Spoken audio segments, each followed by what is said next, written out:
لیکن وہ ولی بنتے ہیں۔ اچھا یہ بھی ہے، اگر کوئی ولی بننے کی کوشش کرے، توجہ کرنا میرے نوجوان، کوئی ولی بننے کی کوشش کرے تو اللہ اس کی اس محنت کو ضائع نہیں کرتا، موت کی آخری ہچکی سے پہلے ایک لمحے ہی کے لیے صحیح اس کو ولایت دیتا ہے، مگر دیتا ہے۔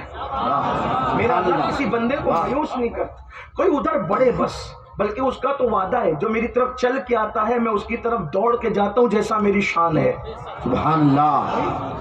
کہ ہمارے بزرگوں نے یہ کہا کہ جو چل کے آتا اللہ کی رحمت دوڑ کہ اللہ پھرنے سے دوڑنے اٹھنے سے پاک میرے دوڑ کے اس کا استقبال کرتا ہے۔ کوئی ایسا؟ یہ اللہ کی شان ہے۔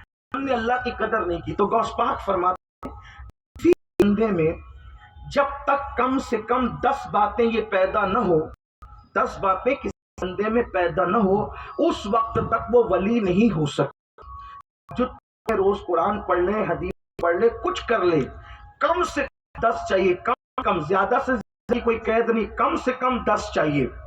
10 یہ صفت، اب سنیں اس کو میری بہنیں، اگر چاہیں وہ بھی بن سکتی ہے، وہ ولایت کی منزل کی طرف وہ بھی بڑھ سکتی ہے۔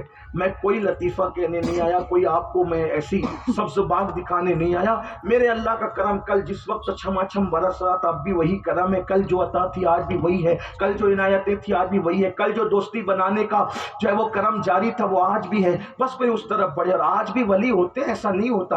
آقا علیہ السلام فرماتے ہیں جہاں 40 مومن جمع اس میں ایک ولی ہوتا ہے۔ اب یہاں ہزاروں کا مجمع، اس میں بھی کئی ہوں گے، لیکن کسی کی پیشانی پہ تھوڑی لکھا ہے، کسی کی پیشانی، اس میں بھی ولی بیٹھے۔ حضور نے کہہ دیا، ہمارے آقا نے کہہ دیا 40 میں ایک، ہم نے مان لیا، بے شک۔ ہمیں تو ماننا ہی، اور کیا چیز ہے۔